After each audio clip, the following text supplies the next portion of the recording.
Muy buenas noches a todos los asistentes a este masterclass. Mi nombre es Alejandro Moreno, soy ingeniero mecánico de profesión, especialista en diseño y desarrollo de producto y pues más o menos he trabajado los últimos 15 años desarrollando actividades relativas a la evaluación de la conformidad. Y para el día de hoy entonces vamos a hablar un poquito sobre estos documentos, ¿cierto? Sobre el ILAC P15 y sobre la norma ISO IEC 17020.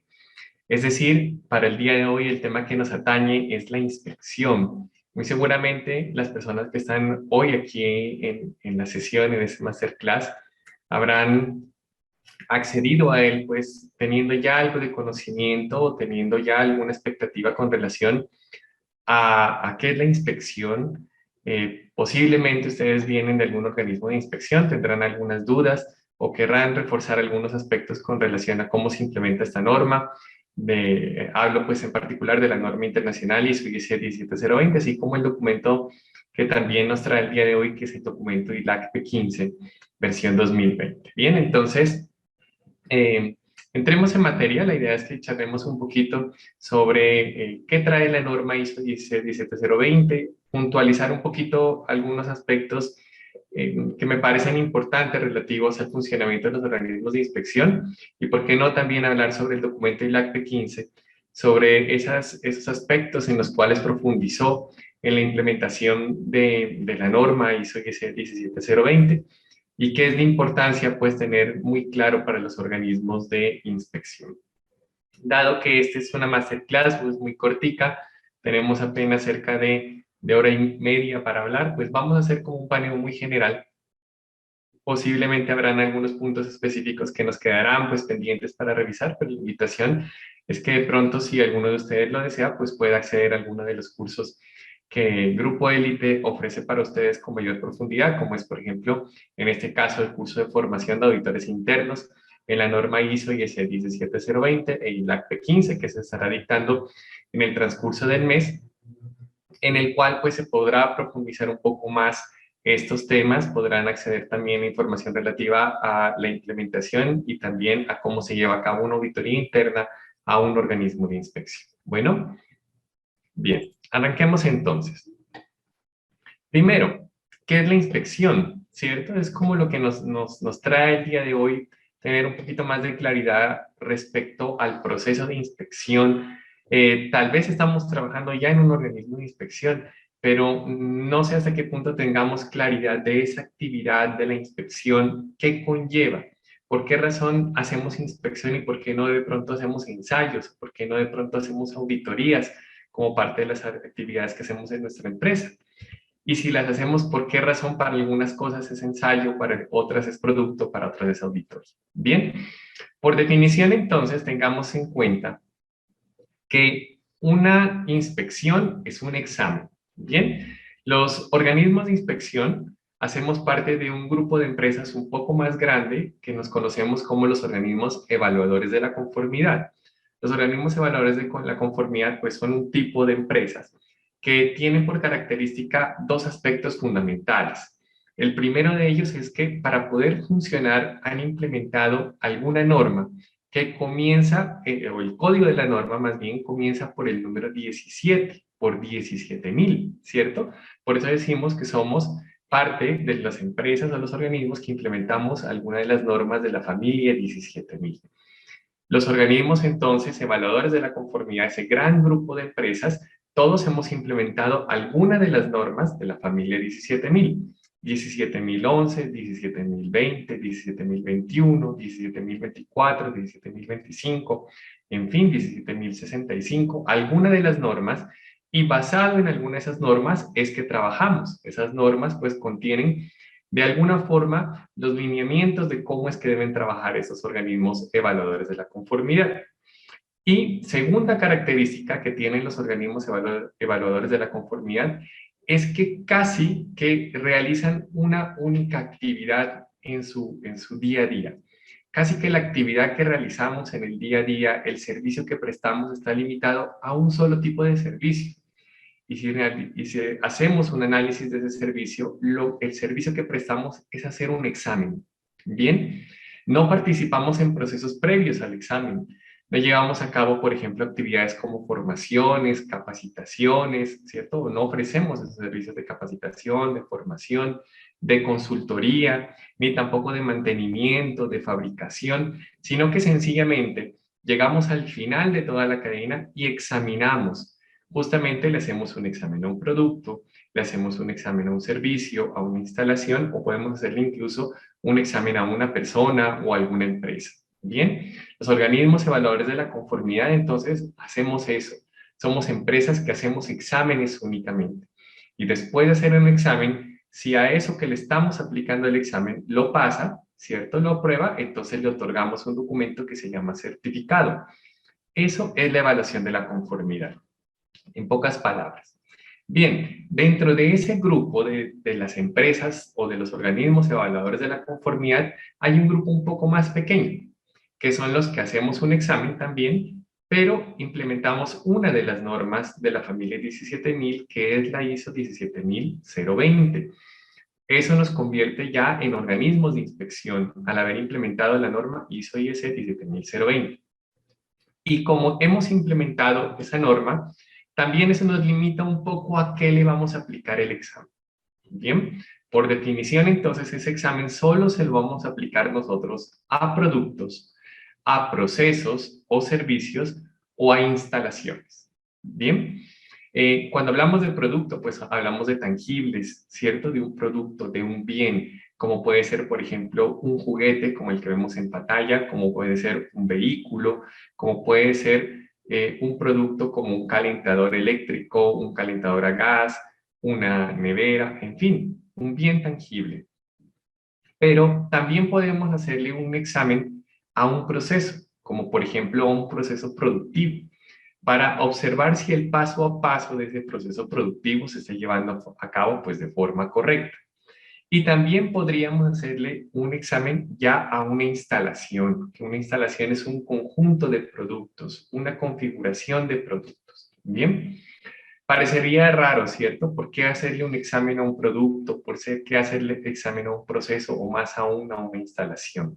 Normalmente, el objetivo de hacerle un examen a ello es confirmar ciertas características, como pueden ser características de calidad o como pueden ser características de seguridad. Al final, lo que define la inspección o lo que la separa de algunos otros procesos, como puede ser el ensayo o como puede ser la certificación de productos, que también va enfocado a los mismos ítems, es que normalmente cuando vamos a revisar estos productos, estos procesos, estas instalaciones, la persona que hace esa revisión, que aplica ese examen, se conoce como inspector. Y ese inspector va a basarse inicialmente de hacer una revisión visual, una revisión un poco más general, y para hacer esa revisión general se va a basar de lo que se conoce como su juicio profesional. Él va a basar sus conclusiones, sus decisiones, un poco más en su conocimiento, en su competencia, en su experiencia. Y ahí cambiamos o nos diferenciamos un poco, les decía hace unos minutos, de otro tipo de exámenes como pueden ser un ensayo que lo hace un laboratorio o como una certificación de productos en que en esas otras actividades se basa más de realizar ensayos, de realizar pruebas a través de equipos, a través de instrumentos de medición. Es mucho más profundo desde ese punto de vista. Nos basamos en las medidas que se realizan a través de equipos, acá nos basamos casi que en una gran parte de la inspección en la observación del inspector, en esa persona que tiene ese conocimiento.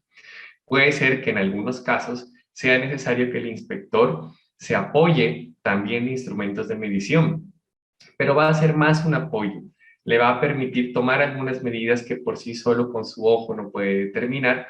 Al final, en todo caso, aun cuando tome una medición con un equipo, el inspector tiene la capacidad o tiene ese juicio para poder decir si va a aprobar o no esas mediciones, si necesita volver a hacer una medición, si tal vez los resultados de la medición como que no son 100% confiables y requiere cambiar de equipo y volver a hacer otra medición. Bien, a eso se le conoce como juicio profesional. Así entonces, en resumen, respondiendo a la pregunta que teníamos en la diapositiva anterior sobre qué es una inspección, podríamos decir que una inspección, en primer lugar, es un tipo de evaluación de la conformidad, ¿cierto?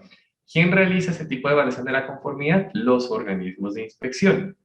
Y esa evaluación de la conformidad, que se llama inspección, es finalmente un examen que le vamos a aplicar a productos, a procesos o servicios o a instalaciones, finalmente apoyados de instrumentos de medición y basados en el juicio profesional.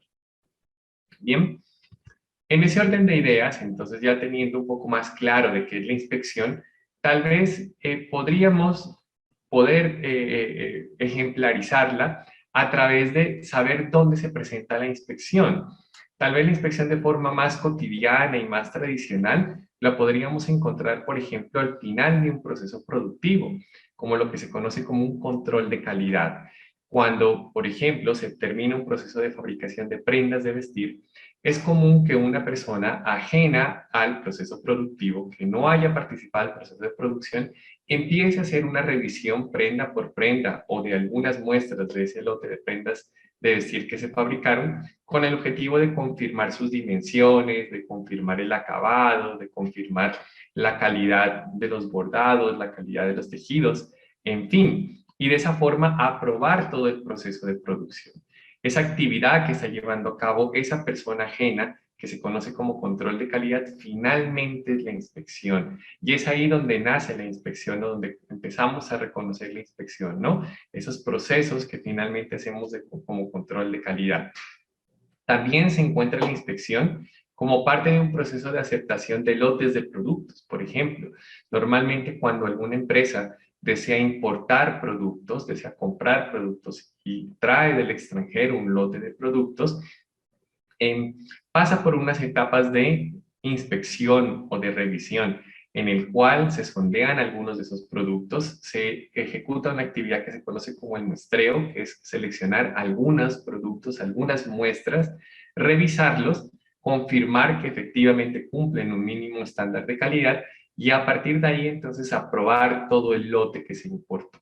Esa es una actividad común que se desarrolla incluso por los entes gubernamentales, en el caso de Colombia, por la DIAN, con el objetivo pues de confirmar las especificaciones del producto y que cumple con algunos requisitos legales en el momento de su importación. Pero más allá de eso, la inspección en algún momento salió de los procesos productivos. Se entendió que esa actividad de la inspección podría ser llevada a cabo por empresas independientes, que no necesariamente participaran de los procesos de fabricación, sino que se dedicaran única y exclusivamente a hacer inspecciones. Es así como empiezan a aparecer los organismos de inspección a nivel mundial y adicionalmente los países, sobre todo sus gobiernos, encuentran que la inspección es una muy buena manera de mantener el control de calidad en los productos, aun cuando los productos ya se están utilizando. Es así como aparecen las leyes y aparecen las normas que regulan las actividades de inspección. Y así en países como aquí, como en Colombia, aparecen algunas actividades de inspección ya reguladas o normalizadas. Por ejemplo, tal vez la más común aquí en Colombia y muy seguramente a nivel Latinoamérica es la revisión técnico-mecánica de inspecciones y de emisiones contaminantes, perdón, o la inspección vehicular, mediante la cual se revisa el estado de un vehículo. Pero no lo revisamos después de salir de su proceso de producción. No, lo que le interesa a los gobiernos es asegurar que aún con el tiempo, aún con el paso de los años, ese vehículo continúa siendo seguro, tan seguro como cuando se fabricó. Y por eso emite una regulación en la cual pide pues que los vehículos, caso Colombia, sean inspeccionados a partir del sexto año, en caso de los vehículos particulares, miren, 6 años después de haber sido fabricados, cuando incluso ya hayan cambiado características técnicas, cuando hayan pasado por mantenimientos, cuando tal vez sus llantas, su sistema de frenos, ya no es el mismo porque ha pasado por un cambio, ¿cierto? Pero exige que sean inspeccionados y en adelante cada año mediante un proceso de inspección en el cual se revise que el vehículo es tan seguro como cuando era nuevo. Claro, tiene todo el sentido.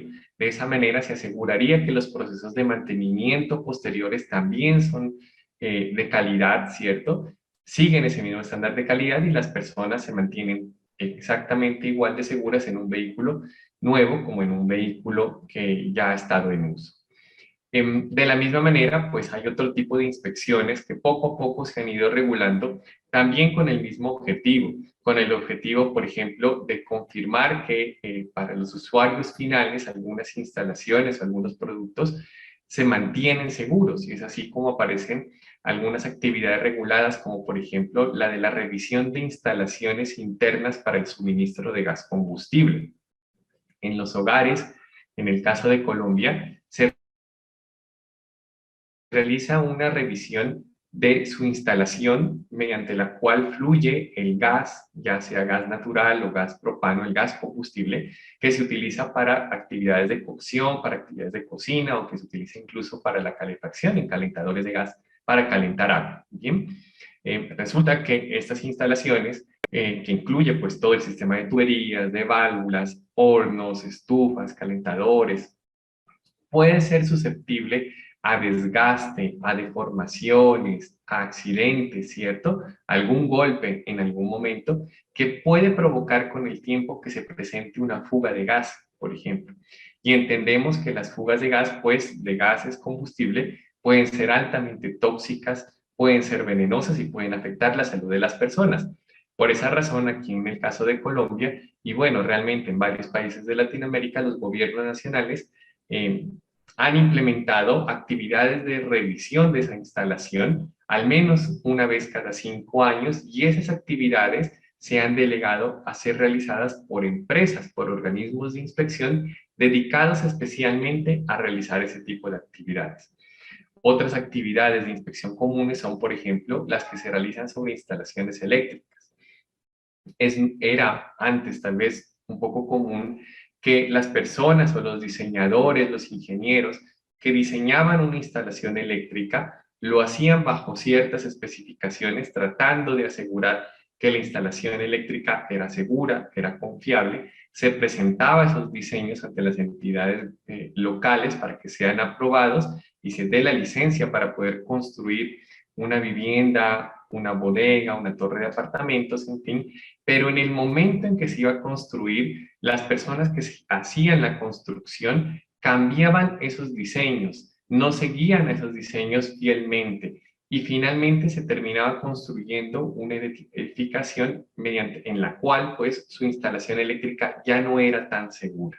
Bien, es por eso que los gobiernos también requirieron que antes de poder hacer el suministro de energía eléctrica por primera vez a una construcción, se hiciese una actividad de inspección por una empresa independiente encargada solo de hacer inspecciones, mediante la cual revisara la instalación eléctrica. Y así podríamos revisar incluso o encontrar otro tipo de actividades de inspección a nivel mundial, como por ejemplo las que se realizan sobre el alumbrado público, las que se realiza hoy en día en Europa y Estados Unidos para confirmar la eficiencia energética de una edificación, las que se realiza para confirmar que un equipo que se utiliza para hacer el levantamiento y transporte de cargas, que ese equipo se mantenga en excelentes condiciones. En fin, hay hoy en día muchísimos alcances o muchísimas actividades de inspección que han sido requeridas por los entes gubernamentales, con el objetivo de que, por un lado, se mantenga un buen estándar de calidad, y por el otro, de que esas actividades sean seguras en virtud de que estos productos o estas instalaciones sean seguras. Es así como poco a poco fueron apareciendo en cada uno de los países pues los respectivos organismos o las respectivas empresas que desean dedicarse a hacer este tipo de inspecciones como actividad principal. Ya no dedicarse a hacer fabricación, ya no dedicarse a hacer diseño, no dedicarse a hacer actividades de consultoría, en fin, sino dedicarse a hacer única y exclusivamente esta inspección. Por supuesto, estas inspecciones cobran muchísima más fuerza y tienen muchísima más validez cuando son realizadas por organismos que se dedican única y exclusivamente a realizar dicha actividad, puesto que no tienen ningún conflicto de intereses previo. Es así como, para demostrar esa independencia, para demostrar esa objetividad, pues aparecen también los procesos de acreditación. Bien, la acreditación justamente es esa verificación o ese sello, ¿cierto?, que se les da, se les otorga a los organismos de inspección, en este caso en particular, mediante los cuales se demuestra que ellos son capaces, que tienen el conocimiento, que tienen la capacidad para realizar esa inspección y que la hacen completamente independiente, que la hacen completamente imparcial más bien. Bien, bueno, por otro lado, entonces pensaríamos que ya sabiendo qué es la inspección, sabiendo por qué nace la inspección, muchas personas empezarán a pensar pues que es una buena idea montar una empresa o implementar una empresa para hacer inspecciones, para hacer ese tipo de inspecciones independientes. Y por supuesto, puede ser una muy buena idea, en virtud de que hay una gran cantidad de actividades de inspección por realizarse. Si solo revisamos los tres alcances de la diapositiva anterior, estamos hablando de hacer una inspección vehicular a todos los vehículos de un país, ¿cierto? A partir del sexto año y en adelante cada año. Es un parque automotor bastante grande que requiere ser inspeccionado. Por otro lado, decíamos que inspeccionar todas las viviendas que existen en un país para confirmar todas las edificaciones, ¿no? Porque incluye viviendas, no solo viviendas, sino también instalaciones comerciales e industriales para verificar su instalación de gas o su instalación eléctrica. Todos los equipos que se utilizan para actividades de construcción. Bueno, hay una gran cantidad de ítems por ser inspeccionados, hay una gran posibilidad, una gran oferta, ante lo cual, pues, efectivamente, hay que encontrar quién suple esos servicios. Es así como muchas empresas deciden implementar eso, muchos empresarios más bien grandes y pequeños deciden empezar un negocio e implementar una empresa que haga inspecciones de forma independiente, es decir, un organismo de inspección. Como decíamos hace unos momentos, los organismos de inspección tienen dos características, ¿cierto? Uno, implementan una de las normas de la familia 17000, en nuestro caso la norma internacional IS 17020, versión 2012, que les dice cómo tienen que organizarse internamente para poder llevar a cabo su inspección. Y por otro lado, que llevan a cabo esta actividad casi que como actividad única dentro de sus organismos. Realmente es así, no se llevan a cabo actividades adicionales o actividades que contravengan la actividad de inspección, que generen un conflicto de intereses, porque se perdería justamente esa premisa de hacer inspecciones independientes. Cuando estos empresarios grandes y pequeños quisieran implementar o quieren implementar la norma ISO IEC 17020, bueno, encontrarán que inicialmente es una norma, es un documento que contiene una serie de requisitos.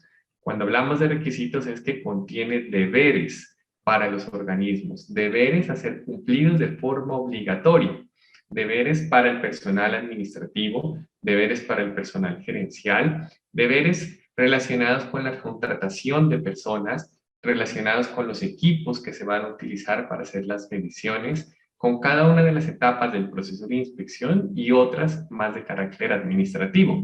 Contiene una serie de deberes que deben cumplirse y en la medida en que se pueden ir cumpliendo o se van cumpliendo, vamos viendo cómo se va armando la empresa por sí sola, cómo se va organizando. Esos deberes les vamos a llamar en el campo normativo como requisitos, ¿cierto? Y por supuesto la norma ISO IEC 17020 versión 2012, que es la que actualmente tenemos vigente, contiene los requisitos para el funcionamiento de diferentes tipos de organismos que realizan justamente la inspección. Pero resulta que la norma ISO IEC 17020 no se lee sola. Es necesario tener un documento soporte, un documento que nos ayude a entender más claramente la aplicación. Y es así como nace el documento que tiene por código ILAC P1505 versión 2020. A diferencia de la norma fue emitida por una organización que es la ISO, ¿cierto? En convenio con la IEC. El ILAC P15 es un documento emitido por otra organización que es la ILAC. Bien, la ILAC es una organización que finalmente es una gremiación de acreditadores, mientras que la ISO es de normalizadores.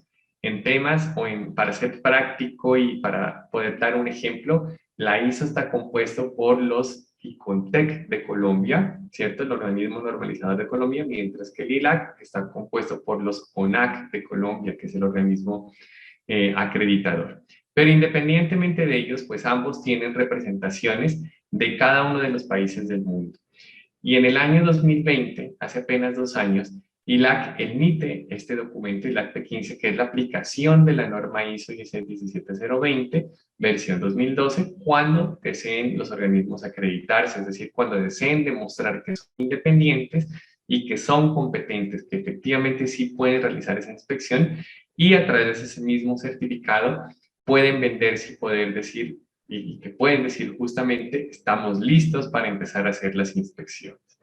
En esta sesión, en este masterclass, pues vamos a hablar un poquito de aquellos requisitos en los que profundiza un poco más el ILAC P15, donde me gustaría que ustedes le presten mayor atención de ese conjunto de requisitos, ¿no? Algunos pueden que sean muy evidentes, que tal vez con solo la lectura de 17020 ya teníamos que, o tendríamos un poquito de claridad al respecto, pero otros sí son un poquito más profundos. Bien.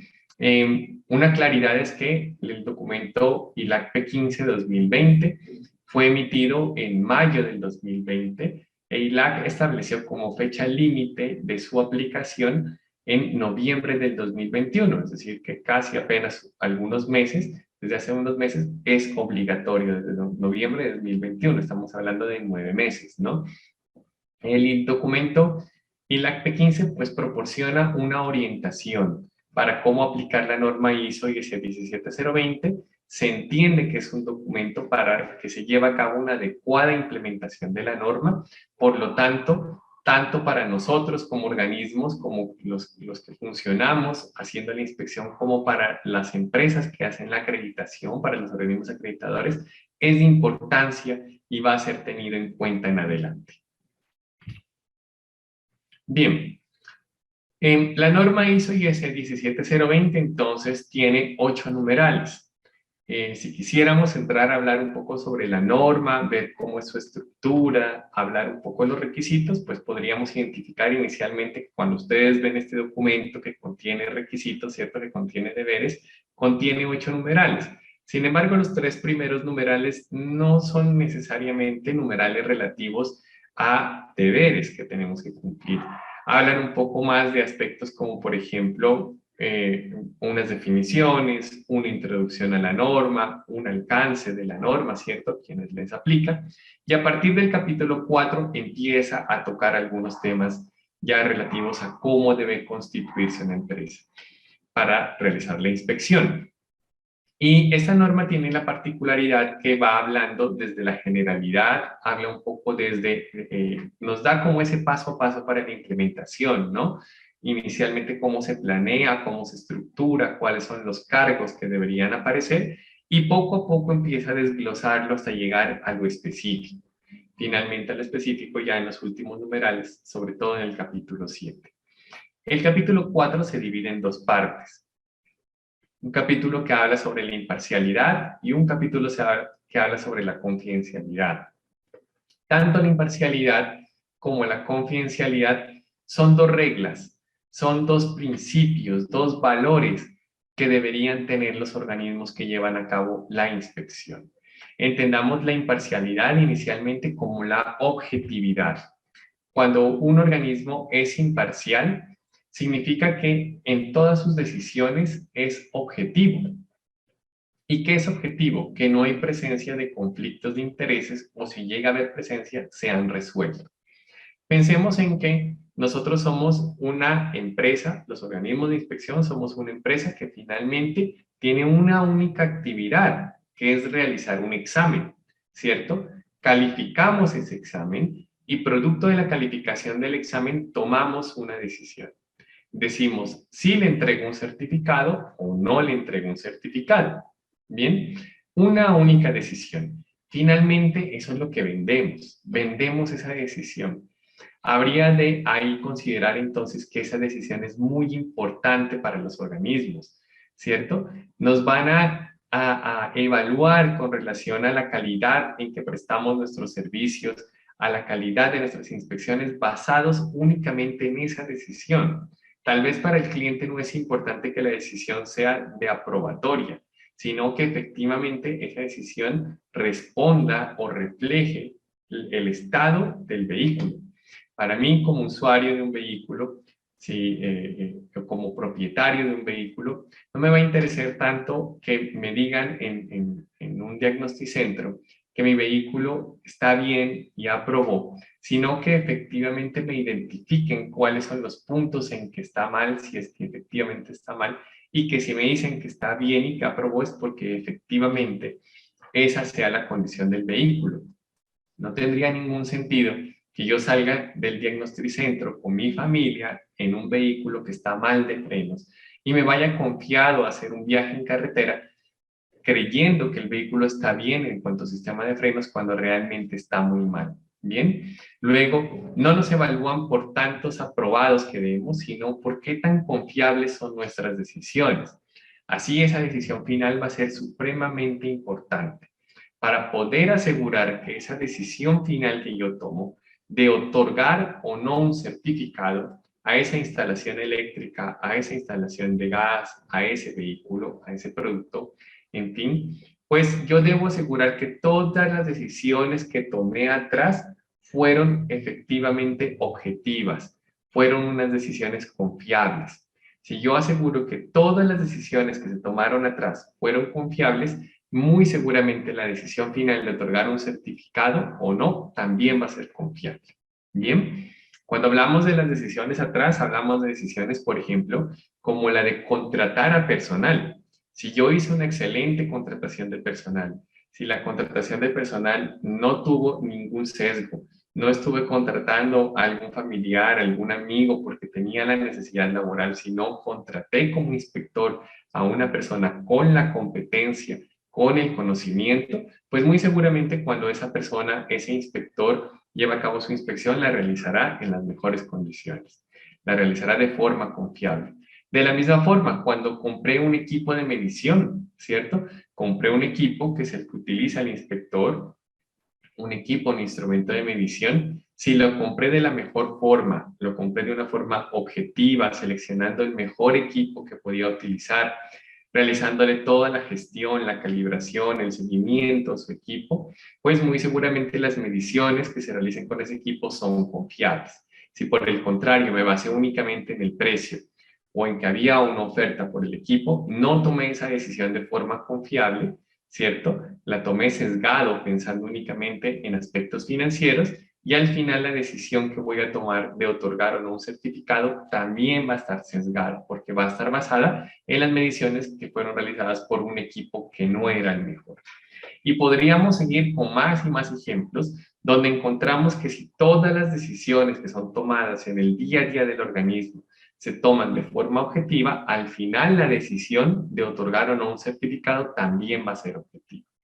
A esto que les acabo de comentar, a esta metodología mediante la cual yo hago un análisis de todas las decisiones que tomé para asegurar que la decisión final es objetiva, lo vamos a conocer como la metodología de la gestión de riesgos.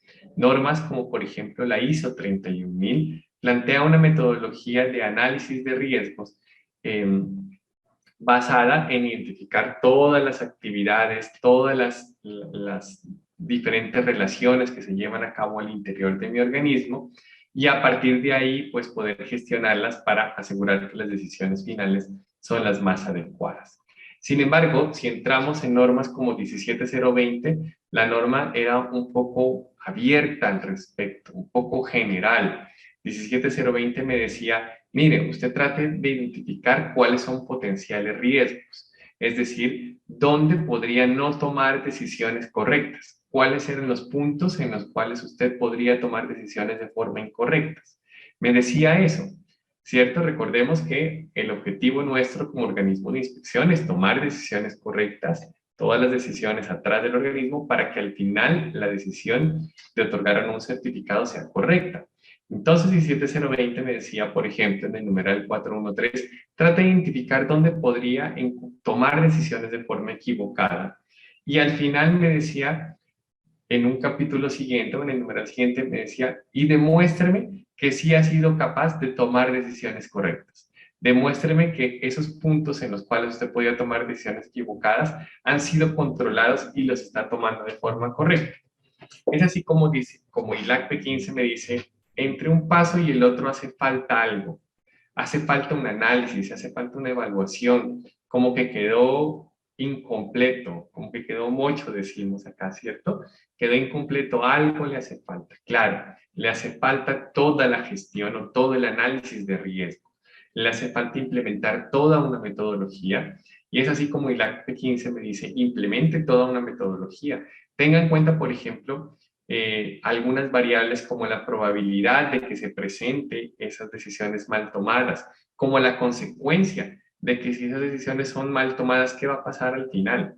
Y basado en saber que si es posible o no que esas decisiones se tomen mal, que si es probable o no, y al final si se toman mal, ¿cuál es la posible consecuencia? Ahí sí ya implemente acciones y demuestre que ha controlado esos riesgos. Bueno, en pocas palabras o en palabras más de norma, en el capítulo 413, 17020 me hablaba de que debía identificar riesgos y en el 414 me decía que debía demostrar cómo los eliminaba o los minimiza. Y la AP 15 me dice, entre una y la otra debe implementar un análisis de riesgos. Es así como nos aparecen ahí sí ya esas matrices que muchos organismos han implementado, muchas matrices de análisis de riesgos que tienen ya sentido. Hasta antes de el año 2020, esas matrices eran más una recomendación. Hoy en día ya son una obligación, según lo pone ILAC P15. Bien, otros requisitos relativos a la imparcialidad pueden ser como, por ejemplo, que la identificación, cuando hagamos una identificación de en qué puntos podemos tomar decisiones incorrectas, no solo lo hagamos basado en las actividades del organismo, sino que también analicemos aspectos como, por ejemplo, las relaciones que tiene mi empresa con otras empresas o las relaciones que hay internamente en el personal. Normalmente hacíamos estos análisis viendo un poco, pues, cuáles son las actividades que realizamos, ¿cierto? Nuestros procesos de inspección. Y ahí en los procesos de inspección decíamos, bueno, puede que haya un potencial riesgo de tomar, o identificábamos más bien dónde tomábamos decisiones y decíamos, bueno, en cada uno de estos puntos puede haber un riesgo de tomar malas decisiones.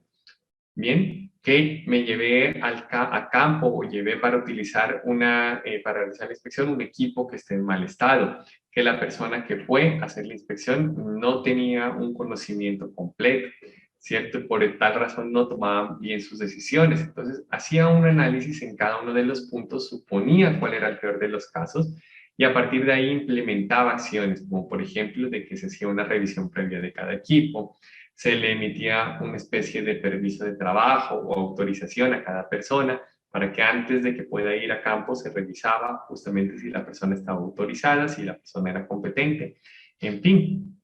Pero ILAC P15 me dice, hay otros puntos donde puede haber potenciales decisiones mal tomadas. Por ejemplo, en las relaciones del organismo. Por ejemplo, al seleccionar un proveedor.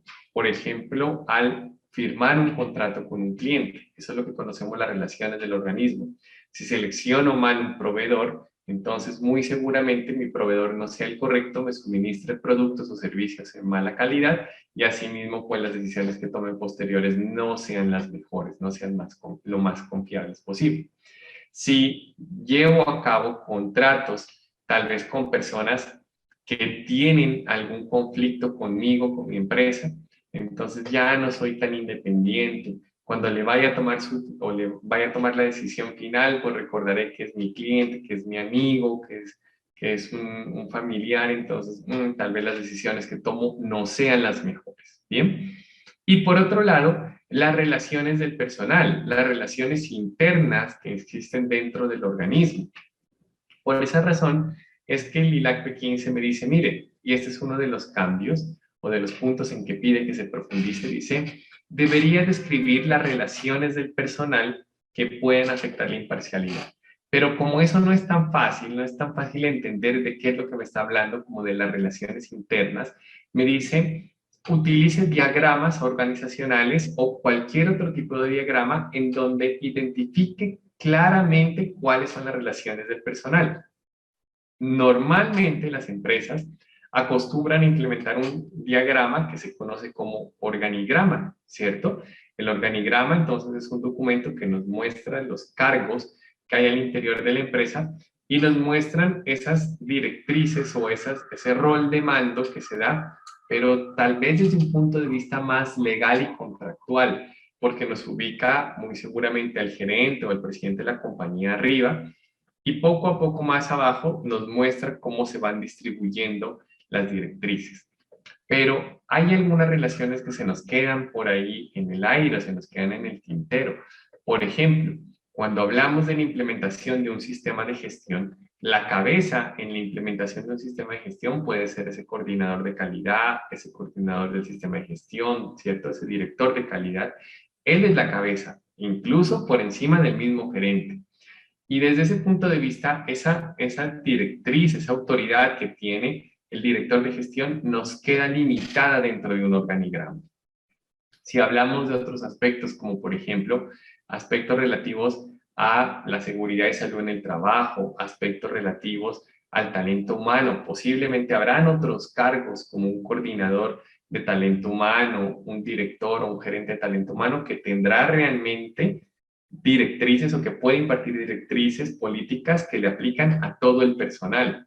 Entonces, casi que nos está obligando la norma cómo establecer pequeños subdiagramas, pequeños diagramas, pequeños suborganigramas, donde se muestre un poco más claro cómo son las líneas de comunicación, donde se muestre más claro cómo son las relaciones al interior del organismo.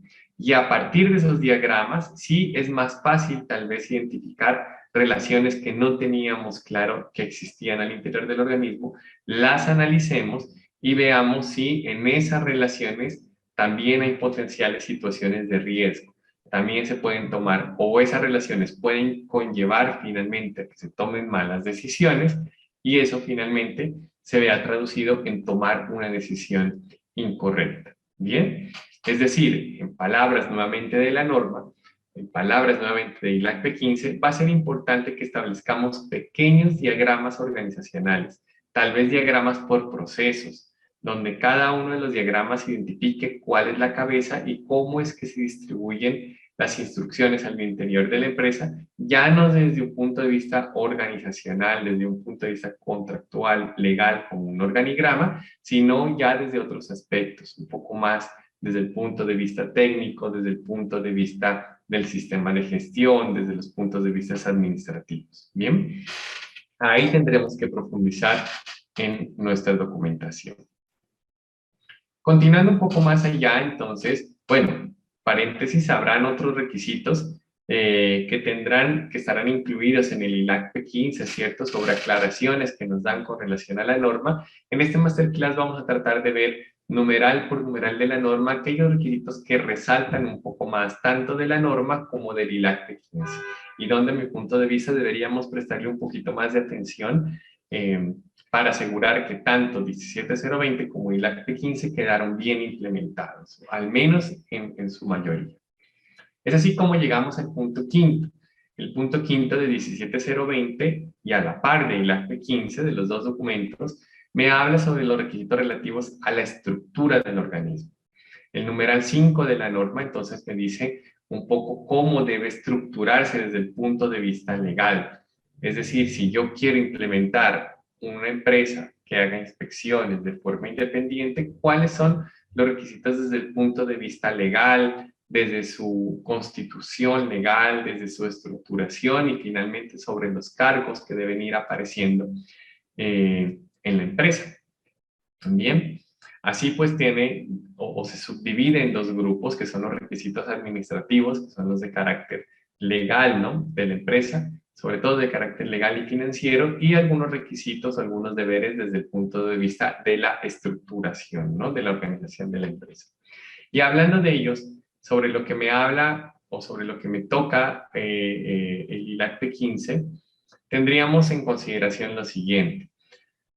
Uno de los puntos que resalta dentro del capítulo 5 es el que está asociado a las disposiciones para cubrir las responsabilidades derivadas de las operaciones.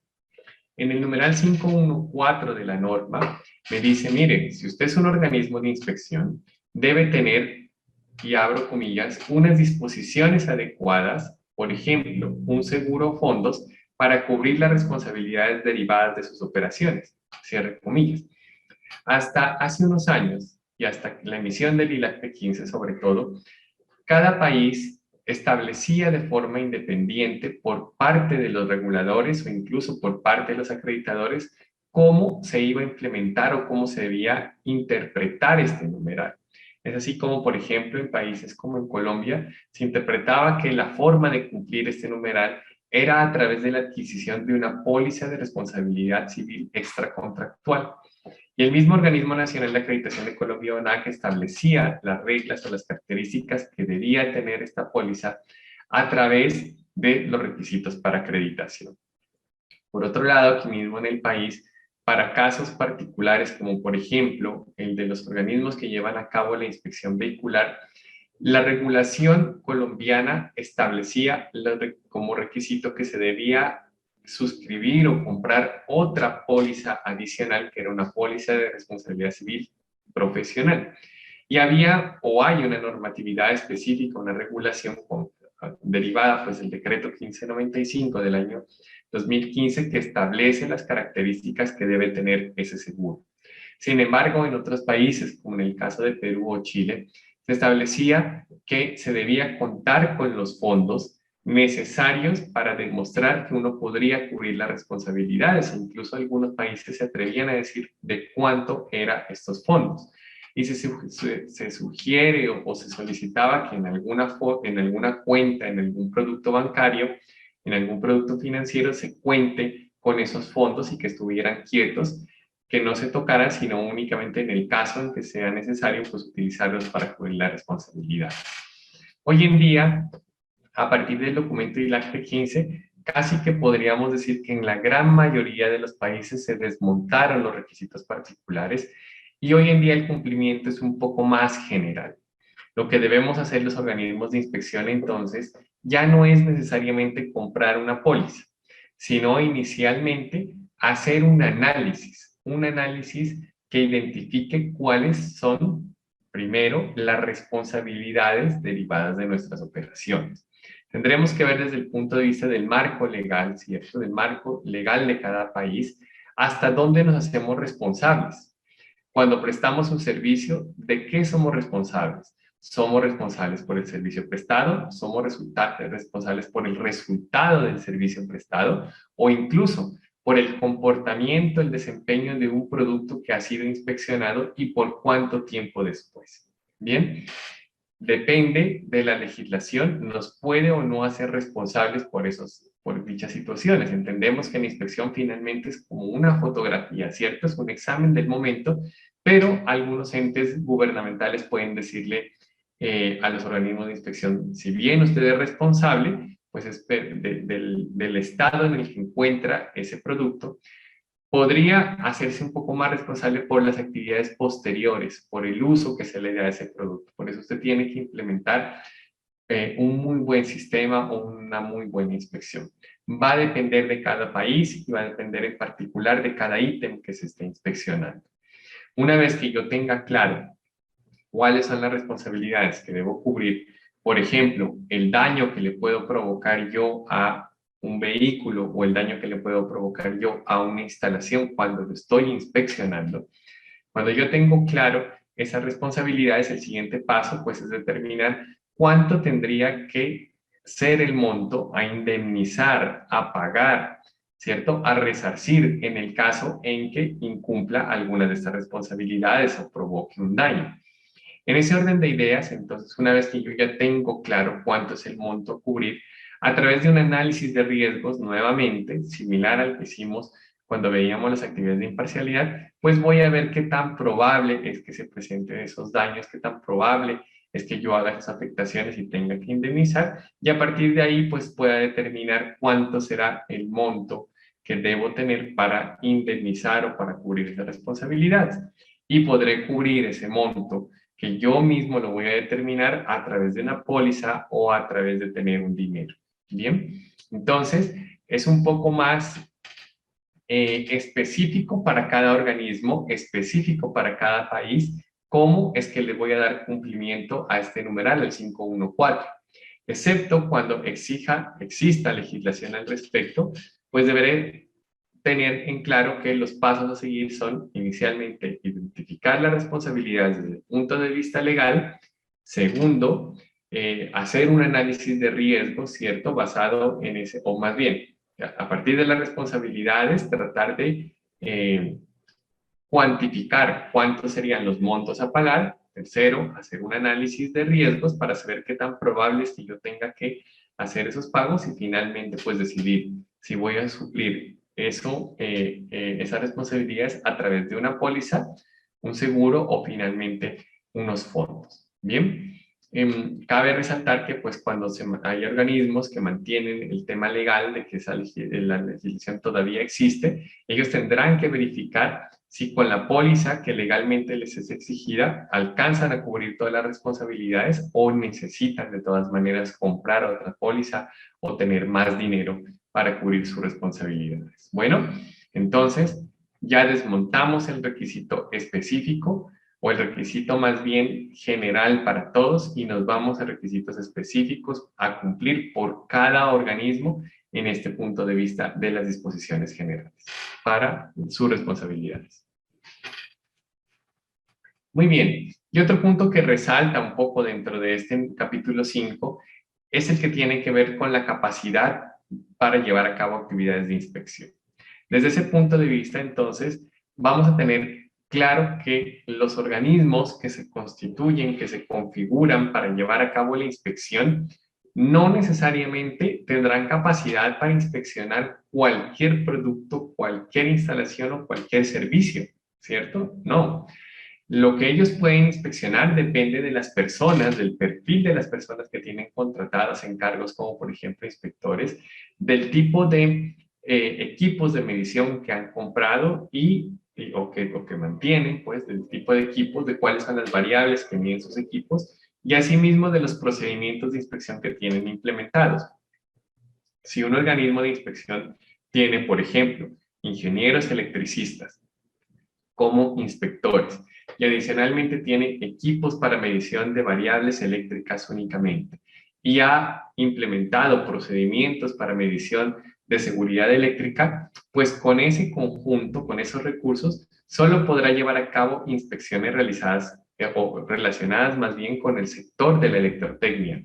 No podrá llevar a cabo inspecciones relacionadas con los vehículos, o inspecciones relacionadas con el tema del gas combustible, ¿cierto? Porque son personas que están formadas, capacitadas específicamente para electrotecnia, son equipos relacionados con las variables eléctricas y son procedimientos relacionados con el tema de la revisión de seguridad eléctrica.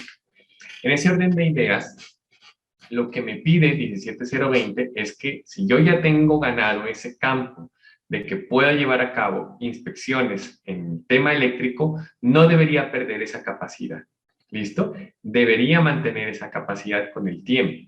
Y mantener la capacidad, ¿cómo se va a hacer?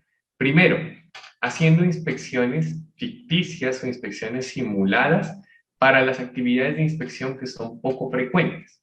Si nos vamos desde el punto de vista de una inspección vehicular, que tal vez es más familiar para todos, encontraremos pues que hay diagnosticentros o centros en los cuales se lleva a cabo la inspección vehicular que tienen capacidad para revisar, por ejemplo, motocicletas, vehículos livianos y vehículos pesados. Eso implica que tienen personal capacitado y formado para llevar a cabo actividades de inspección de motocicletas, de vehículos pesados y livianos, equipos de medición para esos tres alcances y procedimientos implementados para los tres alcances. Pero supongamos que durante todo un periodo de un año, ese diagnosticentro, por X o Y motivo, nunca recibió un vehículo pesado, por ejemplo. En todo el tiempo que pasó, en todo un año, no entró ni un solo bus para revisión. Bien, ¿qué puede pasar cuando dicha situación se presenta? Que tal vez el personal ya empieza a perder un poco el conocimiento, empieza a perder un poco esa pericia, esa experiencia que tiene para revisar, en este caso, autobuses o vehículos pesados. Y adicionalmente los equipos, como no se han utilizado, no podemos estar tan seguros de que siguen funcionando bien, siguen funcionando adecuadamente. E incluso podría pasar que como en todo un año no se revisó o no se hizo una inspección de un bus o de un vehículo pesado, pues pueda que incluso hayan cambiado la normatividad, los procedimientos para hacer ese tipo de inspecciones, se haya actualizado la tecnología de los buses y nunca nos dimos cuenta. Y cuando esa situación pasa, entonces podemos perder la capacidad, ya no somos tan competentes realmente para hacer las inspecciones. Por eso es que la norma me dice, si llega a presentarse tal situación de que al menos en un periodo, por ejemplo, de un año, usted no realizó ninguna inspección a un alcance en específico, como en este caso vehículos pesados, pues implemente inspecciones ficticias. ¿Listo? ¿Qué son inspecciones ficticias? Son inspecciones completas en las cuales se hace todo el proceso normal desde el principio hasta el final con la emisión de un documento, de un certificado, pero con la diferencia de que no va a haber un pago o una facturación real por los servicios, ¿cierto? Esa será un servicio o una inspección ficticia. Bien, por otro lado, hay que tener en cuenta que para mantener la capacidad también debemos asegurarnos de designar personas que sean suplentes de los titulares, del personal titular, del personal que normalmente trabaja haciendo las actividades de inspección, sobre todo directores técnicos e inspectores, incluso más específicamente de directores técnicos, y que esas personas que los suplan, que sean sus suplentes, tengan la misma competencia o tengan los mínimos requisitos de competencia para ocupar el cargo de directores técnicos. Bien, ese será entonces el requisito para los suplentes. Tienen que ser tan competentes como los titulares. Y por otro lado, si por alguna razón yo tengo personal clave, personal que no tiene suplente porque no he logrado encontrar a esas personas que sean suplentes, en el caso en que ese personal clave se ausente del organismo, por ejemplo, cuando se incapacite, cuando tome vacaciones, pues yo tendré que interrumpir las actividades de inspección que realizaría esa persona clave.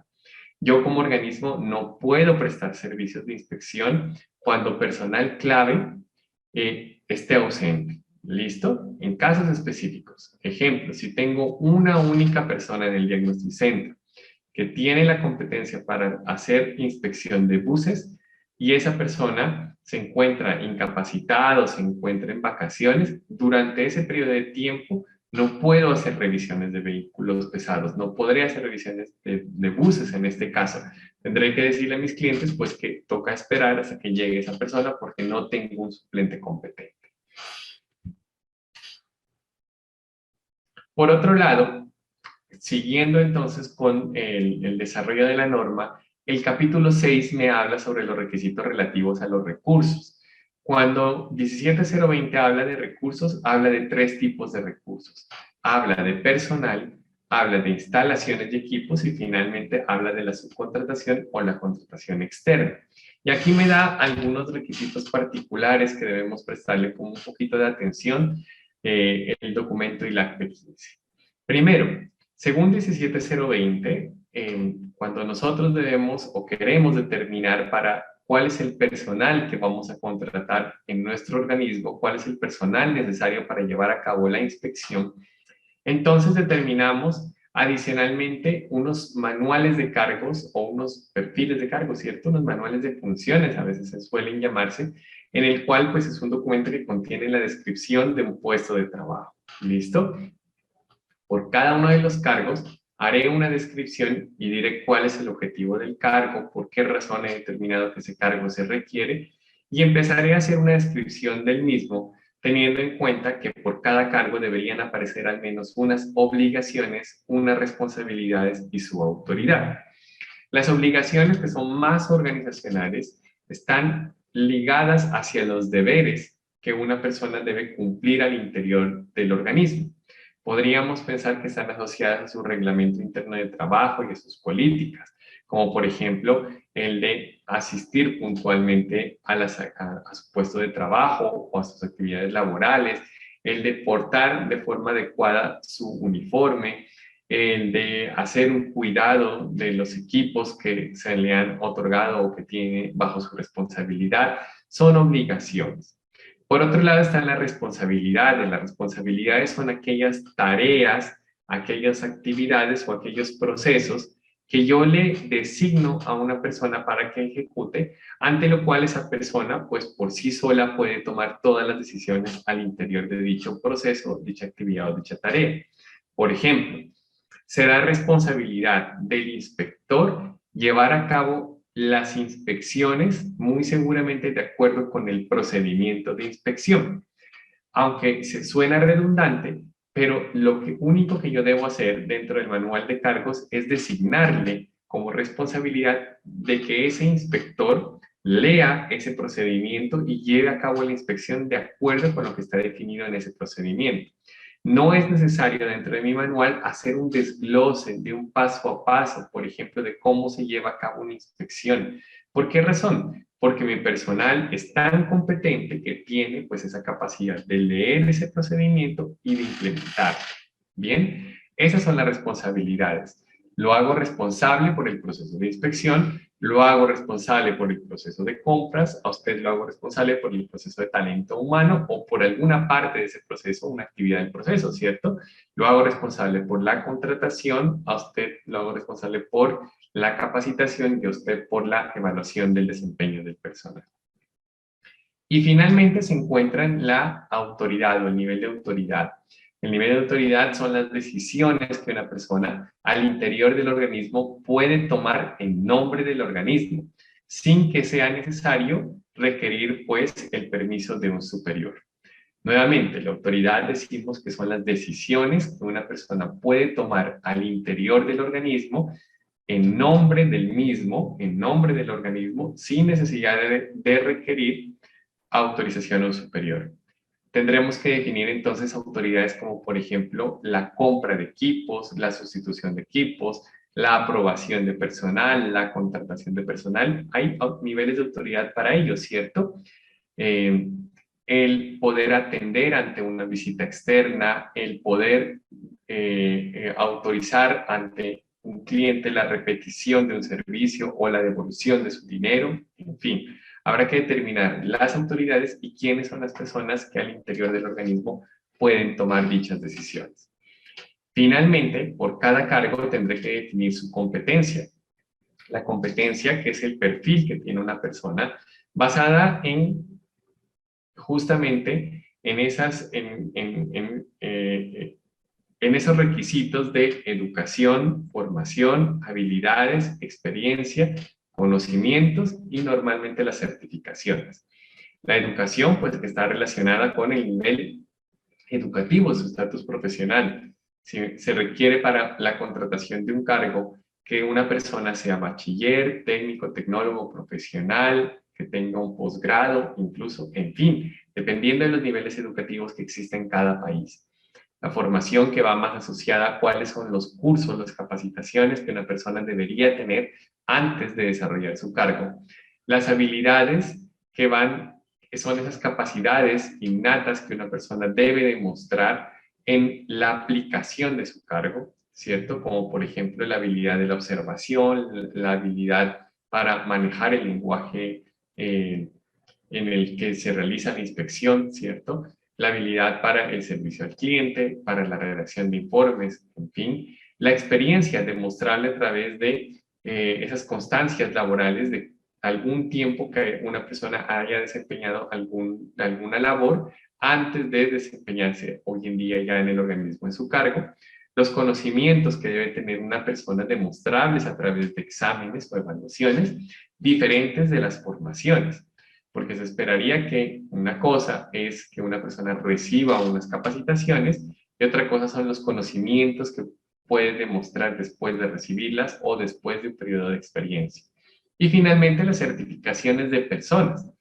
Hay para algunos cargos que se requiere que una persona cuente con una certificación normalmente emitida también por otro organismo evaluador de la conformidad, que son los organismos de certificación de personas, que tienen implementada la norma ISO IEC 17024. Hasta ahí son los requisitos de la norma ISO IEC 17020. Complementemos entonces esos manuales de cargo con al menos estas dos competencias. Primero, el personal del organismo de inspección debe tener conocimiento del sistema de gestión. Es así como el sistema de gestión ahora es transversal. Se sale del personal de calidad, del personal del sistema de gestión del organismo y se convierte en un conocimiento que debe ser transversal. Todas las personas del organismo deberían tener conocimientos sobre su sistema de gestión, es decir, sobre sus procedimientos, sobre sus manuales, sobre cómo es el control de documentos, cómo es el control de registros, cómo se hacen o se llevan a cabo las auditorías internas, cómo hacer un análisis de causas para posteriormente implementar acciones correctivas o preventivas, van a ser requisitos de conocimiento que debe tener todo el personal del organismo. Y como es requisito de conocimiento, debe ser evaluado.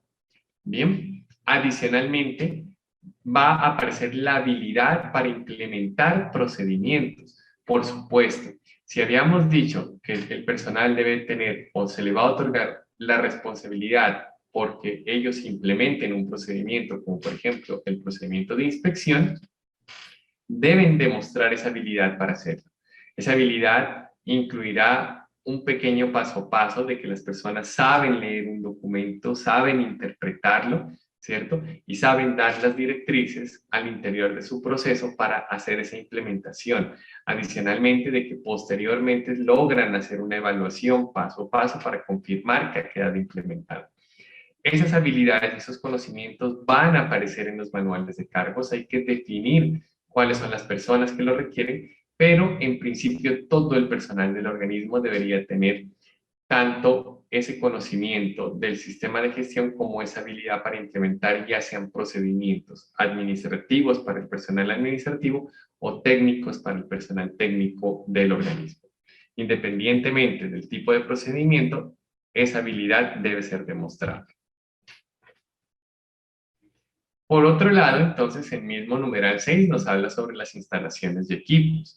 En el capítulo 6.2 nos dice que el organismo debería determinar cuáles son los equipos que tienen influencia significativa en el desarrollo de la inspección. Y a partir de ahí, pues les vamos a esos equipos de medición, les vamos a llevar a cabo algunas actividades dentro de lo que está la identificación y posteriormente la calibración. La calibración que se lleva a cabo, recordemos, en otro organismo evaluador de la conformidad, los laboratorios de calibración, que implementan también una norma de la familia 17000, que es la norma ISO IEC 17025. Bien, en todo caso, voy a puntualizar un aspecto que tiene o que trae ILAC P15 y es qué son equipos de influencia significativa. Cuando uno hace una lectura, podría identificar al menos 3 tipos de equipos. Primero, los equipos que se utilizan para medir y de cuyas mediciones depende finalmente la declaración de la conformidad. Por ejemplo, si voy a medir cuál es la eficacia que tiene al frenado un vehículo, qué tan bien o qué tan mal está frenando, el equipo que normalmente se utiliza se llama frenómetro. Como el frenómetro se utiliza para medir los frenos y a partir de ahí que otorgue un número, ¿cierto? Que se cuantifique un número y a partir de ese número, que va a ser 30%, 40%, 50%, en fin, un porcentaje, a partir de ese número lo voy a comparar con una regulación o con una norma y declarar si mi vehículo está bien o no de frenos. Ejemplo, si al menos tiene un 30%, está bien de frenos y puedo decir que el equipo cumple, que el vehículo cumple. Entonces, ese equipo que utilicé para medir los frenos, que me dio un dato, ese equipo es un equipo que tiene influencia significativa en la inspección. ¿Listo?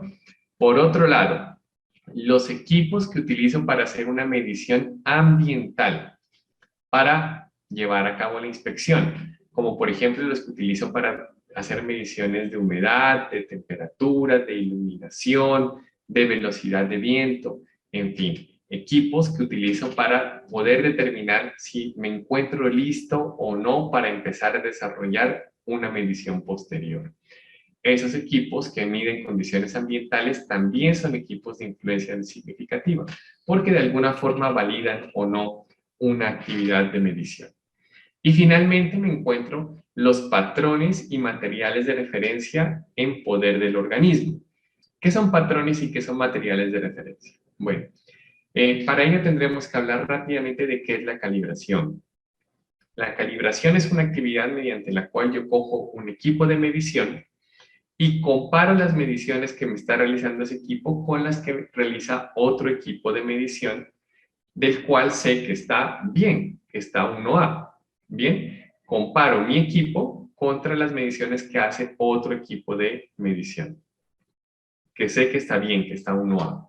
Como yo sé que este equipo que está 1A me está entregando unas mediciones correctas, al compararlas puedo saber qué tan bien o qué tan mal está mi equipo. Esa comparación se llama calibración. La calibración de ninguna forma implica arreglar, ajustar o modificar, intervenir un equipo. Simplemente es comparar las medidas de un equipo con otro. Finalmente es un examen. A través de la calibración le hago un examen a mi equipo de medición y puedo ver si está cumpliendo o no con determinados requisitos. Bien, la calibración puede hacerse de dos formas. Utilizando otro o comparando mi equipo con otro equipo igual, ¿cierto? Que esté bien, comparándolo, en cuyo caso el equipo que está bien lo voy a llamar patrón, en pocas palabras, o utilizando un material, una sustancia de la cual conozco su característica y a esa sustancia le voy a llamar un material de referencia. Les voy a dar un ejemplo. Muy seguramente todos nos hemos encontrado con una balanza, ¿cierto? Un equipo en el cual nos podemos pesar nosotros y censar y ver continuamente cómo estamos en cuanto a nuestro peso, cuánto estamos pesando, si de pronto hemos aumentado o hemos disminuido de peso. Bien, las balanzas pueden entonces calibrarse de dos formas. Uno, comparando las mediciones de mi balanza con las de una balanza patrón, en cuyo caso yo utilizaría, por ejemplo, una masa, la pondría encima de mi balanza, anotaría el resultado que me otorga mi balanza y después esa misma masa la voy a poner sobre la masa patrón, sobre la balanza patrón, perdón, que sé que está bien y anoto el resultado y confirmo la diferencia. Pero la otra forma de hacer es que yo traigo una masa patrón, traigo una masa de la cual o la cual está muy seguramente acompañada de un certificado, una masa que me dice, esta masa es de 10,00 kilogramos, ¿cierto? Y esa masa la pongo sobre mi balanza y anoto el resultado. Bien, en ambos casos estoy comparando contra algo que está 1A. En el primer caso estoy comparando contra otra balanza. Esa otra balanza es un patrón y en el segundo caso comparo contra el valor del certificado que tiene la masa. Esa masa es un material de referencia. Hay materiales de referencia de sonido, de luz, de temperatura, de masa, en fin, varios materiales de referencia. Hay algunos organismos que deciden tener internamente patrones o materiales de referencia y utilizarlos para hacer actividades de calibración o lo que se conoce más bien como comprobaciones entre calibraciones. Esos equipos y esos materiales de referencia internos también, de acuerdo, lo dice el ILACP 15, se convierten ahora en equipos de influencia significativa. Es decir, debo identificarlos y debo calibrarlos. Debo calibrar mis patrones y calibrar mis materiales de referencia. Bien. Llegamos al capítulo 7. El capítulo 7 en la norma ISO IEC 17020 es el que habla sobre los procesos. Es el que me habla sobre la prestación del servicio, es el que me habla sobre el proceso de inspección. Este capítulo 7 es un capítulo entre comillas general, dado que existen diferentes tipos de organismos de inspección y cada uno pues tendrá la posibilidad de inspeccionar diferentes ítems, ¿cierto? Algunos inspeccionarán vehículos y habrá una norma que nos diga cómo inspeccionar vehículos. Otros inspeccionarán instalaciones eléctricas y habrá una norma que me diga cómo inspeccionar instalaciones eléctricas. Otros instalaciones de gas, otros equipos para hacer el levantamiento o lizaje de cargas, otros ascensores, escaleras eléctricas, puertas eléctricas, en fin. Hay un gran número de posibles organismos de inspección. En todo caso, todos cumplimos unas reglas particulares. Primero, de implementar normas y procedimientos para hacer la inspección que ojalá sean normalizados, es decir, que ojalá estén escritos dentro de normas. Segundo, que le hagamos un tratamiento adecuado a esos ítems, a esas muestras que vamos a inspeccionar, de manera tal que tratemos de intervenirlos, de afectarlos lo menos posible. Cuando se lleva a cabo, por ejemplo, una revisión de una instalación eléctrica, el inspector tiene que dejar la instalación tal y como la encontró. No puede afectarla para nada. Si por algún motivo tuvo que hacer alguna desconexión, tendrá que cuidadosamente volver a conectarla, asegurándose que encuentra el ítem o que deja más bien el ítem, deja la instalación en las mismas condiciones en que la encontró, de manera tal que el inspector no afectó el estado del ítem de inspección. Bien, por supuesto, durante las inspecciones los ítems se someten a pruebas, se someten a ensayos, pero todas las pruebas y los ensayos son dentro de lo normal, dentro de lo cotidiano, y para nada son pruebas extremas o pruebas que lleven a los ítems a condiciones extremas. Cuando se hace una revisión de un vehículo, por ejemplo, las velocidades a las cuales se prueba dentro de un frenómetro, las velocidades a las que se prueban los frenos son de 5, 10 o incluso hasta 30 kilómetros por hora, dependiendo del país y de la prueba que se utilice. En todo caso, son velocidades relativamente bajas en comparación a las velocidades que un vehículo normalmente circula por las calles. Por esa razón, todos debemos asegurarnos de darle un tratamiento adecuado a esos ítems y muestras. Por otro lado, pues mantener un sistema de registros en el cual vamos a tomar todos los datos que demuestren que se llevó a cabo toda la inspección de forma efectiva y finalmente a emitir un informe de inspección que va a demostrar los resultados de la inspección y esa declaración de si cumple o no cumple nuestro ítem. En resumen, ese sería el capítulo 7, pero quiero que le prestemos atención a cierto punto que trajo el ILAC P15 versión 2020, y es el siguiente. El ILAC P15 me dice, debe usted analizar si además de implementar la norma ISO IEC 17020, tal vez necesita implementar otra norma, como por ejemplo 17025. Bien, eso implica para nosotros la necesidad de implementar otra norma. Claro, no toda la norma completa, pero sí algunos apartados de 17025. 17025 es la norma de evaluación de la conformidad que habla tanto de calibraciones como de ensayos. Bien, cuando vamos a hacer un ensayo de una forma mucho más estructurada, mucho más robusta que los ensayos que hacemos nosotros. Si revisamos un poco la forma en que se realiza un ensayo por parte de un organismo, o una medición más bien por parte de un organismo de inspección, vamos a ver que es un poco más general, ¿cierto? El inspector carga su equipo normalmente, hace una sola medición, anota el resultado de la medición, en el mayor de los casos hará 2 o 3 mediciones, pero no seguirá un procedimiento tan estricto como de controlar el lugar preciso en el cual ubica su equipo o en el cual ubica el ítem, las características en las cuales o las condiciones en las cuales se lleva toda la prueba, hacer un número de repeticiones tal que obtenga un resultado confiable. Hasta ya no va nuestra medición. En los laboratorios de ensayo sí. Los laboratorios de ensayo, que son otro organismo evaluador de la conformidad, los que implementan 17025, ellos sí hacen unas mediciones mucho más profundas, hacen unas mediciones, hacen un control de la calidad de sus mediciones, se revisan los datos, se confirma cuáles de los datos tomados son confiables o no, para eliminar los que no son confiables y otorgar un resultado que sea muy confiable. Pero ILAC P15 me dice, ojo, porque es posible que usted internamente deba implementar algunos de los requisitos de 17025 y fortalezca sus mediciones.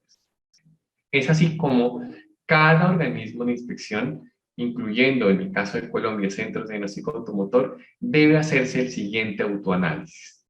Primero, preguntarse, ¿mi inspección requiere de hacer mediciones? Si la respuesta es sí, si se requiere hacer mediciones y la norma no nos dice cómo hacer esas mediciones, si no tenemos ninguna norma que nos diga cómo hacer mediciones, entonces sí tenemos que implementar 17025. ¿Listo? Segundo, Si para determinar alguna característica solo se puede hacer a través de mediciones, cualquier característica que la norma me diga tiene que determinar X o Y dato y la única forma de hacerlo es a través de mediciones, el inspector no puede a través de su ojo, a través de su audio, a través de las manos, palpar y poder determinar una característica.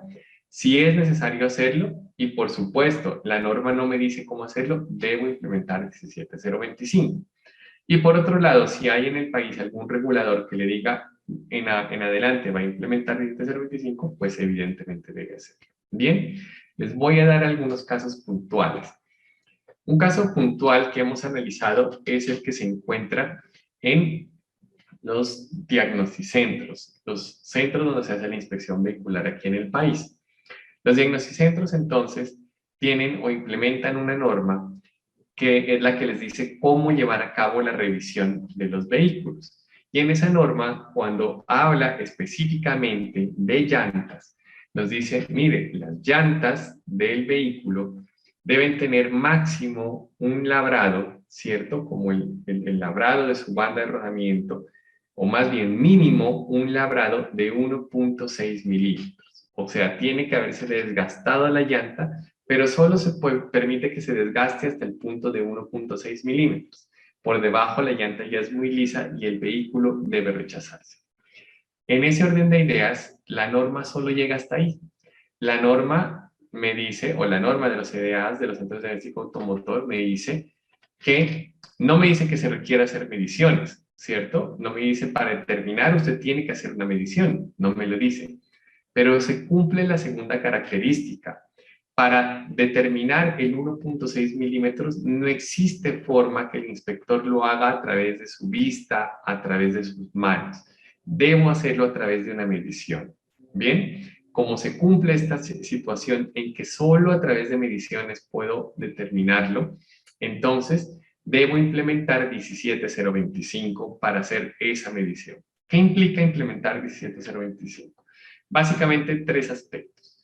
Primero, que yo voy a inventarme un método, porque en ninguna parte me dice cómo hacer la medición de ese 1.6. ¿Será que mido en cuántas partes con mi equipo, con mi medidor de profundidades? Lo mido en 5 partes, en 6 partes, en 36 partes, en 90 partes, en 360 si divido la llanta por cada uno de los grados. ¿Cuántas partes debo hacer la medición para asegurar que es confiable? Como no lo sé, me voy a inventar un método. Voy a determinar un método que de pronto me dice, no sé, divido la llanta en 4 partes, ¿cierto? Y en 4 puntos diferentes tomo la medición. Y la mínima es la que voy a determinar como profundidad de labrado. Una vez que haya determinado ese método, que lo haya escrito en un procedimiento, pasaré a estos 3 puntos. Primero, el validar ese método. El confirmar que efectivamente el método que estoy implementando, que me inventé, es un método confiable. ¿Cómo es la mejor forma de validar métodos? Uno, comparándolo con otros métodos que ya existan, métodos validados, pero si no existen ningún método a nivel nacional e internacional, compararlo con las mediciones que lleva a cabo otro organismo de inspección. Por ejemplo, podría tener una llanta, ¿cierto?, inflada, y que un centro de diagnóstico automotor la mida un segundo, la mida un tercero, un cuarto, lo midan varios centros de diagnóstico, y al final todos reporten sus resultados a tiempo sobre la misma llanta sin haberla afectado, ¿cierto?, sin haberla rodado, que todos presenten los resultados al final y vamos a comparar. Vamos a determinar un intervalo, a comparar todos, y los que estén todos dentro de ese intervalo vamos a probar los métodos. Los que estén por fuera es que los métodos que se inventaron están muy mal inventados, ¿cierto? Esa es una forma de validar métodos. 17025 implementa este tipo de actividad, se llama comparación entre laboratorios. Otra forma de hacerlo es a través de asegurar la trazabilidad metrológica, o más bien, más que otra forma, es otro punto que debo implementar en la trazabilidad metrológica, es decir, que ese equipo que yo voy a utilizar para medir la profundidad de las llantas, que es un profundímetro, debe estar calibrado con trazabilidad, ¿cierto? Debe estar calibrado, Y segundo, pues debo estar supervisando los resultados, haciendo análisis estadísticos de las mediciones que yo hago para confirmar que efectivamente mis datos se están tomando de forma correcta, que se están midiendo de forma adecuada, que no hay ningún sesgo en el equipo, o sea, que el equipo no tiene algún error, algún daño que me pueda estar invalidando las mediciones, ¿no? Entonces se necesita un poco traer análisis estadísticos para hacer ese aseguramiento de la calidad. Parecería un poco complejo, ¿cierto? Por esas razones que he querido parar aquí un momento y hablar sobre la importancia de implementar 17025 cuando es requerido, ¿listo? Cuando sea requerido. Cada organismo tendrá que definir internamente si en sus mediciones y en algunos puntos de sus mediciones va a requerir de la implementación, sobre todo de estos tres puntos, de la validación de métodos, de la trazabilidad metodológica y del aseguramiento de la calidad, que son los que resumen finalmente las mediciones en la norma ISO IEC 17025. Muy bien. Finalmente, el capítulo 8 habla sobre los sistemas de gestión. Se requiere, pues, que para los organismos que llevan a cabo la inspección, se implemente un sistema de gestión muy parecido a los sistemas de gestión de la calidad que determinan normas como, por ejemplo, la norma ISO 9001. De hecho, uno podría como organismo implementar la norma ISO 9001 y esa es una forma de darle cumplimiento al capítulo 8.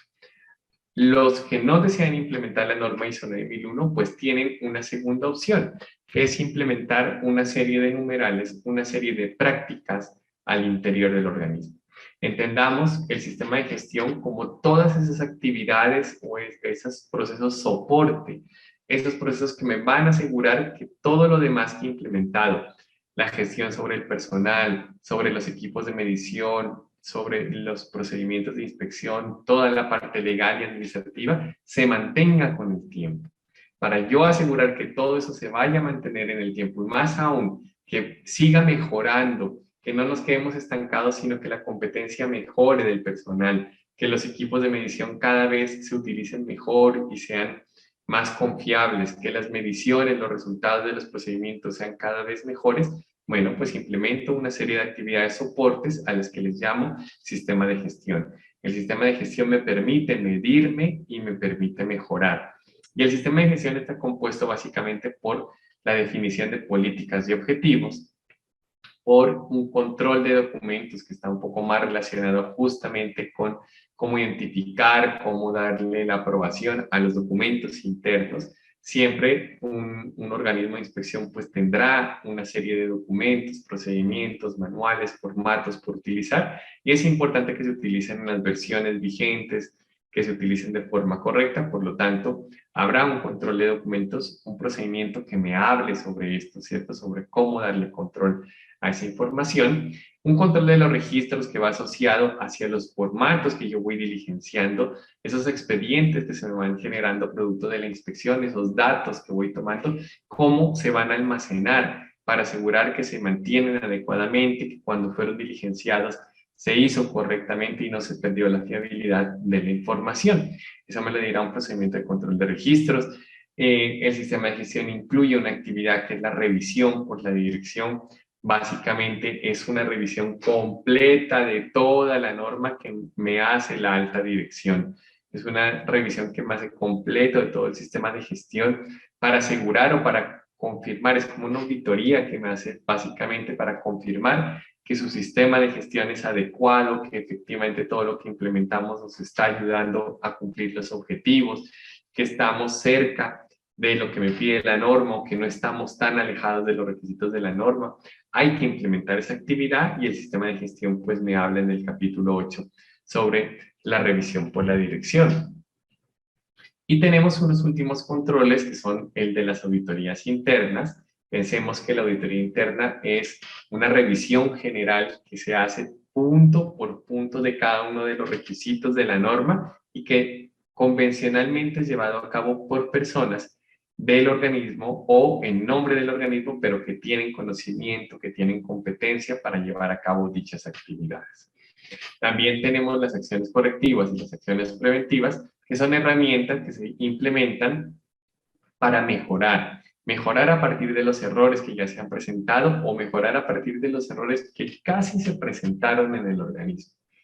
Finalmente, el sistema de gestión se complementa con las quejas y apelaciones. Las quejas, que son esas insatisfacciones que se presentan al organismo con relación al servicio que prestamos, y las apelaciones, que son las solicitudes que nos hacen nuestros clientes para que se reconsideren esas decisiones que tomamos, como por ejemplo la de no aprobarle su vehículo o la de no aprobarle su instalación. Habrá un procedimiento pues para darle trámite a esas quejas y a esas apelaciones, para que se tomen decisiones a partir de ellos de forma constructiva, de forma que no sea discriminatoria y que se le dé una respuesta real, confiable al cliente. Bien, de esa forma, entonces tendremos que implementar un sistema de gestión. Y la P15 no da realmente mayores apreciaciones con relación al sistema de gestión. Podríamos identificar que el grueso del sistema de gestión de un organismo se encuentra en la norma ISO/IEC 17020. En todo caso, siempre la invitación será a que, si tienen alguna duda, si desean profundizar de manera más completa sobre todos estos requisitos que hemos visto de la norma ISO/IEC 17020 y de algunos puntos que trata el ILAC P15, pues espacios como, por ejemplo, a los que están cordialmente invitados, que son los cursos de formación como auditores internos, tratan de dar mayor claridad al respecto. ¿Listo? Por mi parte, pues no queda más que agradecerles por su atención, por su participación a este masterclass, a este breve paneo, ¿cierto?, de los requisitos de la norma ISO/IEC 17020. Y tener en cuenta, pues, que aquellos requisitos que sean necesarios, pues, o más bien tener en cuenta, pues, que la norma ISO/IEC 17020 debe leerse, ¿no?, al lado del ILAC P15. Hay una pregunta, entonces voy a dar respuesta a las preguntas que se encuentran en el chat. La primera que nos hace Ferney, buenas noches, es que ¿cuáles serían los numerales de la norma ISO/IEC 17025 que se deben implementar? Bueno, realmente va más allá de implementar la norma ISO/IEC 17025, ¿no? El requisito, como lo plantea ILAC P15, es implementar la guía ILAC G27. Bueno, la guía ILAC G27 es una guía que me habla sobre la calidad de las mediciones. La primera recomendación es revisar la guía ILAC G27 e implementar la guía ILAC G27. Muy seguramente muchos de ustedes han implementado guías como la ILAC G24. ILAC G24 es una guía que me establece unos lineamientos para que yo finalmente dentro del organismo determine cómo implementar un programa de calibraciones, ¿cierto? Pero ILAC G24 no es una norma, es una guía. ILAC G24 me da unos lineamientos, me dice por dónde irme. Pasa lo mismo con ILAC G27. ILAC G27 es una guía y me dice, mire, siga esta ruta, y si usted va siguiendo esta ruta, dependiendo de los resultados, como les comenté, entonces implemente estos numerales del 17025 o solo estos numerales del 17025, o finalmente no requiere implementar ninguno. Pero son los numerales asociados básicamente a la calidad de las mediciones, ¿no? Que serían los de la validación de métodos, los resultados a los relacionados a control de calidad y finalmente a trazabilidad meteorológica. Nos iríamos únicamente por esos numerales. No es necesario implementar sistema de gestión de 17025 ni tampoco los que están asociados a competencia de personal, ¿no? Sería un poco más los que van asociados hacia los métodos. Pero mi recomendación para profundizar es revisar la guía ILAC G27, la pueden encontrar de forma gratuita en la página de ILAC. ¿Listo? Ahí se puede encontrar. Bien. Creo que eso sería todo. Nuevamente, muchas gracias por su atención, por su colaboración y bueno, esperamos pues que esta capacitación haya sido de interés y hayamos logrado pues cubrir algunos de las expectativas que ustedes tenían al respecto. ¿Listo? Nuevamente, Alejandro Moreno, y bueno, invitadísimos para si quieren profundizar un poco más en estos aspectos, pues hacerlo a través de los cursos que tienen como mayor duración, ¿no? Como por ejemplo el curso de formación de auditores internos que tiene duración de 24 horas. Bueno, una feliz noche para todos ustedes. Gracias por escoger al grupo Élite como su organismo de formación. Una feliz noche.